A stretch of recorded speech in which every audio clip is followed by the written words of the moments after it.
എല്ലാവർക്കും സുപ്രഭാതം. ഞങ്ങൾ കൊടുങ്ങല്ലൂർ അഴീക്കോട് നടക്കുന്ന ഹാർമണി ഫെസ്റ്റിവലിനെ കുറിച്ച് സംസാരിക്കാൻ വേണ്ടിയിട്ടാണ് വന്നിട്ടുള്ളത്. ഈ വരുന്ന വെള്ളി, ശനി, ഞായർ 16, 17, 18 തീയതികളിലാണ് അഴീക്കോട് ഹാർമണി ഫെസ്റ്റിവൽ. 12ാമത്തെ ഹാർമണി ഫെസ്റ്റിവലാണ്. ഇതൊരു മത സൗഹാർദ്ദ സംഗീത നൃത്ത കലാമേളയാണ്. ഒരുപക്ഷെ കേരളത്തിൽ തന്നെ ഇങ്ങനെ മതസൗഹാർദ്ദത്തിനും സമാധാനത്തിനും വേണ്ടിയിട്ടുള്ള ഒരു സംഗീത നൃത്തമേള നടക്കുന്ന ചുരുക്കമാണെന്ന് തോന്നുന്നു.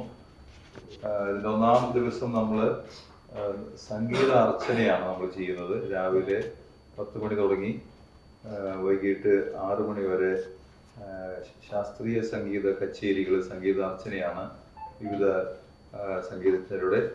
വൈകിട്ട് 6:30 ഉദ്ഘാടന സമ്മേളനം retired justice B Kamal Pasha ഉദ്ഘാടനം ചെയ്യും. ബിഷപ്പ് മാർ പോളി കണ്ണൂകാടൻ അധ്യക്ഷത വഹിക്കും. South Indian bank CEO Anto George, ജില്ലാ panchayat member Naushad Karukappadath, panchayat member Praseeda Rafi, Devamatha vicar provincial father Davy Kavungal എന്നിവർ ആശംസകൾ അർപ്പിക്കും. അതിനുശേഷം അവിടെയുള്ള പ്രാദേശിക കലാകാരന്മാരുടെ കലാപരിപാടികളാണ്. അത് ജാതി മത ഭേദമന്യേ എല്ലാവരും അതിൽ പങ്കെടുക്കുന്നതാണ്. 2ാം ദിവസം ശനിയാഴ്ച നൃത്താർച്ചനയാണ്. രാവിലെ 11:30 മുതൽ ജില്ലയിലെ വിവിധ വിദ്യാഭ്യാസ സ്ഥാപനങ്ങളിൽ തിരഞ്ഞെടുക്കപ്പെട്ട നർത്തകരുടെ നൃത്താർച്ചന നടത്തും. വൈകിട്ട് 5:30 വീണ്ടും പ്രാദേശിക പരിപാടികൾ. 6:30 മതസൗഹാർദ്ദ സമ്മേളനമാണ്. Mathilakam block panchayat president TK Ramesh ബാബുവാണ് ഉദ്ഘാടനം ചെയ്യുന്നത്.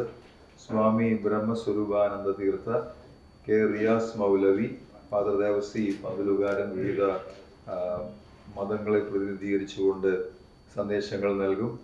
7:30 മണിപ്പൂരി നൃത്തം, പഞ്ചാബി ഡാൻസ്, അതുപോലെ തന്നെ നാടൻ പാട്ടുകൾ അവതരിപ്പിക്കുന്നത് ഇരിഞ്ഞാലക്കുട ക്രൈസ്റ്റ് കോളേജ്, അതുപോലെ തന്നെ സെൻറ് ജോസഫ് കോളേജ് അവിടുത്തെ കലാകാരികളാണ്.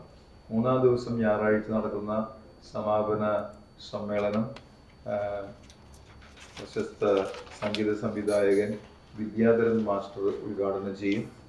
അന്നത്തെ മുഖ്യമായിട്ടൊരു പരിപാടി ഗായകൻ KG മർക്കോസിന് ഹാർമണി ഇന്റർനാഷണൽ അവാർഡ് സമ്മാനിക്കുക എന്നുള്ളതാണ്. 50,000 രൂപയും ഫലകവും പ്രശസ്തി പത്രവും അടങ്ങുന്നതാണ് award.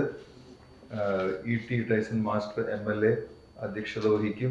CMI Devamatha provincial father Jose Nandikar അനുഗ്രഹ പ്രഭാഷണം നടത്തും. KP Rajan, Riyad panchayat president, Shami Kunju Muhammad, Mathilakam block panchayat member എന്നിവർ ആശംസകൾ അർപ്പിക്കും. KG മർക്കോസ് സന്ദേശം നൽകും. തുടർന്ന് മർക്കോസ്, വിദ്യാധരൻ മാസ്റ്റർ എന്നിവർ നേതൃത്വം നൽകുന്ന ഗാനമേളയാണ്. അതിൽ തൃശ്ശൂർ പോളിയുടെ നേതൃത്വത്തിൽ ഓർക്കസ്ട്ര ഉണ്ടായിരിക്കുന്നതാണ്. പരിപാടികൾ നടത്തിപ്പിനായി ഫാദർ സണ്ണി കുഞ്ഞേലിപ്പറമ്പിൽ, CMI അവിടുത്തെ മാർത്തോമാ തീർത്ഥ കേന്ദ്രത്തിൻ്റെ റെക്ടർ അച്ഛനാണ്. ഫാദർ പോൾ പൂവത്തിങ്കൽ, നൗഷദ് കൈതവളപ്പിൽ എന്നിവരടങ്ങുന്ന 101 അംഗ സംഘാടക സമിതി പ്രവർത്തിച്ചു വരികയാണ്. ഈ പത്രസമ്മേളനത്തിൽ പങ്കെടുക്കുന്നവർ professor VA Varghese, Shri Baby Mookken, Johnson Kanjirathinkal, father Paul Poovathinkal. ഒരുപക്ഷെ ഞങ്ങൾ 2013 ഇങ്ങനെ ഒരു ഫെസ്റ്റിവൽ തുടങ്ങുമ്പോൾ മതസൗഹാർദ്ദത്തിൻ്റെ സാഹചര്യം ഇതുപോലെയായിരുന്നില്ല. ഇന്ന് ഈ ഇതുപോലെയുള്ള ഫെസ്റ്റിവലിൻ്റെ ആവശ്യം കൂടുതൽ വന്നിരിക്കുന്ന ഒരു കാലഘട്ടത്തിലാണ് നമ്മൾ നിൽക്കുന്നത്. അതുകൊണ്ട് ഹാർമണി ഫെസ്റ്റിവലിന് വളരെയധികം പ്രസക്തി ഇന്ന് ഉണ്ട് സമൂഹത്തിൽ എന്നുള്ളൊരു തോന്നൽ ശക്തമായിട്ട് ഞങ്ങൾക്കുണ്ട്. അത് ജനങ്ങളുടെ, അതുപോലെ തന്നെ ഞങ്ങളുടെയൊക്കെ മീഡിയയുടെയൊക്കെ സഹകരണത്തോടു കൂടിയാണ് ഇത് മനോഹരമായിട്ട് മുന്നോട്ട് നടത്തിക്കൊണ്ടുപോകാൻ പോകുന്നത്. നിങ്ങൾ നൽകിയിട്ടുള്ള എല്ലാ പ്രോത്സാഹനങ്ങൾക്കും സഹകരണങ്ങൾക്കും നന്ദി പറയാൻ ഞാൻ ഉപയോഗിക്കുകയാണ്. തുടർന്നും ഞങ്ങളുടെ പ്രവർത്തനങ്ങളെ നിങ്ങൾ പ്രൊമോട്ട് ചെയ്യണമെന്ന് വിനീതമായിട്ട് അപേക്ഷിക്കുന്നു.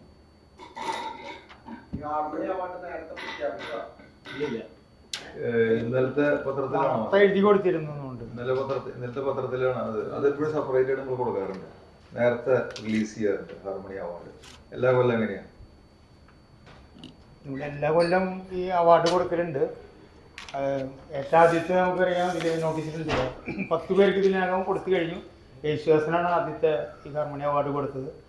ഓരോ കൊല്ലവും ഇത് വിപുലമായ രീതിയിൽ അവിടുത്തെ പ്രാദേശികമായിട്ട് വലിയ സപ്പോർട്ടുണ്ട്.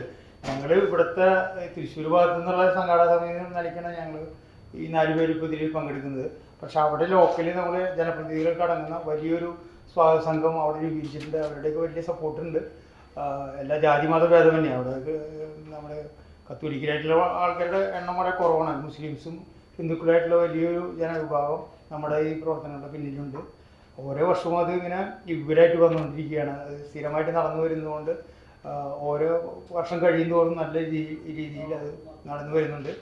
ഈ കോവിഡിൻ്റെ സമയത്താണ് നമ്മളൊരു കൊല്ലം നടത്താതെ പോയി. ബാക്കി എല്ലാ വർഷങ്ങളിലും മുടങ്ങാതെ നല്ല രീതിയിലൊരു 10-12 ലക്ഷം രൂപയോളം ഒരു വർഷം ചിലവ് വരുന്നുണ്ട്. 3 ദിവസം നടക്കുമ്പോൾ അതിനോട് ബന്ധപ്പെട്ട കാര്യങ്ങളൊക്കെ പന്തല് കാര്യങ്ങളൊക്കെ ആയിട്ട് വലിയ ചിലവ് വരുന്നൊരു കാര്യമാണ്. എന്നാലും അത് വളരെ ഭംഗിയായിട്ട് നടന്നു വരുന്നുണ്ട്. ആളുകളുടെ സഹകരണം ഇതിലുണ്ട്.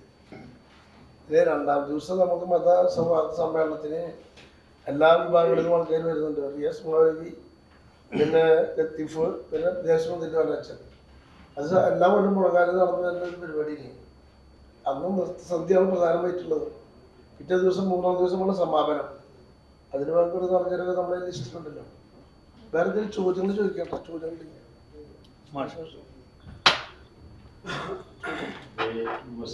ഈ പരിപാടി നിങ്ങൾ തൃശ്ശൂരിൽ നിന്നൊക്കെ നമ്മൾ വണ്ടിയിലൊക്കെ കൊണ്ടുപോകാറുണ്ട്. അങ്ങനെ ഒരു സംവിധാനം സാധാരണ ചെയ്യുന്നില്ല. പക്ഷെ ലോക്കലായിട്ടുള്ള കൊടുങ്ങല്ലൂരിലെ അഗന്മാരൊക്കെ വന്നിട്ടാണ് കവർ ചെയ്യുന്നത്. ശരിക്കും പറഞ്ഞാൽ ചാനലുകളൊക്കെ വന്ന് ചെറുതായിട്ട് കവർ ചെയ്യുന്നത് നല്ലതാണ്. ഈ പരിപാടി പല ചെറിയ പരിപാടികൾ പോലും ഏഷ്യാനെറ്റിലും മനോരമയിലും മറ്റു ചാനലുകളൊക്കെ കാണാറുണ്ട്. അതുകൊണ്ട് നിങ്ങളിവിടെ തൃശ്ശൂരിൽ നിന്ന് ഉത്സാഹിക്കുകയാണെങ്കിൽ സമാപന പരിപാടിയെങ്കിലും മാർക്കോസിന് അവാർഡ് കൊടുക്കുന്ന വിദ്യാധരൻ മാഷൊക്കെ പങ്കെടുക്കുന്ന, പിന്നെ ആദ്യത്തെ ദിവസം നമ്മുടെ കമാൽ പാഷ ജസ്റ്റിസ് പങ്കെടുക്കുന്ന പരിപാടിയൊക്കെ ഉണ്ട്. അപ്പോൾ ഒന്ന് കവർ ചെയ്യുന്ന ഒരു റിക്വസ്റ്റാണ് എനിക്ക് വയ്ക്കാനുള്ളത്. കാരണം ഇവിടുന്ന് ഓപ്പറേറ്റ് ചെയ്താൽ നമുക്ക് നടക്കാൻ സാധ്യതയുണ്ട്. എല്ലായിടത്തും നമുക്ക് ആളുകളുണ്ടല്ലോ ഇപ്പോൾ ചാനലിൽ. അതാണ് എൻ്റെ ഒരു റിക്വസ്റ്റ്.